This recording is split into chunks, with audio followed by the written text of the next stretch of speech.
जंगल में एक बहुत ही चालाक खरगोश रहता था। उसका नाम था चिंटू। चिंटू को अपनी चालाकी पर गर्व था। वह हमेशा से दूसरों को अपनी चालाकियों से हराना चाहता था। एक दिन जंगल के अंदर चिंटू ने एक बहुत ही भोला शेर देखा। शेर का नाम था मनोहर। मनोहर बहुत ही सच्चा और ईमानदार था। वह जंगल के सभी जानवरों के बीच में सच्चाई और न्याय की बात करता था। चिंटू को एक नई चाल का आविष्कार करने का मौका मिला। वह चाहता था कि वह मनोहर को अपनी चाल में फंसा ले और उसे धोखा दे। चिंटू ने मनोहर के पास जाकर कहा, हे मनोहर, मैंने सुना है कि तुम बहुत ही तेज दौड़ने वाले शेर हो। क्या तुम मुझसे दौड़ का मुकाबला करोगे? मनोहर ने चिंटू की बात को सुना और हंसते हुए कहा, चिंटू, मैं तो शेर हूँ और तुम एक छोटा सा खरगोश। तुम मुझसे दौड़ का मुकाबला कैसे करोगे?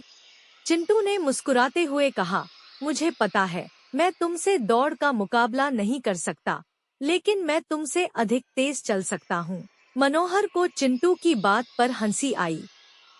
उसने कहा, अच्छा, चलो फिर आज ही एक दौड़ का मुकाबला करते हैं। चिंटू और मनोहर ने दौड़ का मुकाबला शुरू किया। मनोहर ने अपनी पूरी शक्ति लगाई, लेकिन चिंटू ने अपनी चालाकी से मनोहर को पीछे छोड़ दिया। मनोहर ने देखा कि चिंटू उससे आगे चला गया है। वह चिंटू के पीछे भागने लगा, लेकिन चिंटू ने अपनी चालाकी से एक गुफा में छुप जाने का निर्णय किया। मनोहर ने गुफा के बाहर खड़ा होकर चिंटू को ढूंढना शुरू किया, लेकिन वह चिंटू को नहीं ढूंढ पा रहा था। इस बीच चिंटू ने अपनी चालाकी का फायदा उठाया और दौड़ का मुकाबला जीत लिया।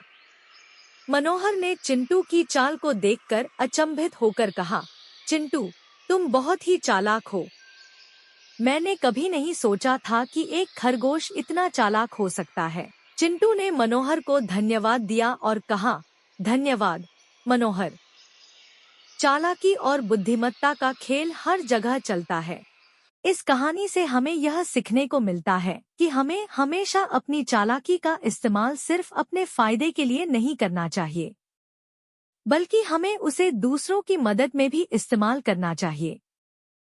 चालाकी का प्रयोग सिर्फ नुकसान पहुंचाने के लिए नहीं, बल्कि सच्चाई और न्याय के लिए भी होना चाहिए।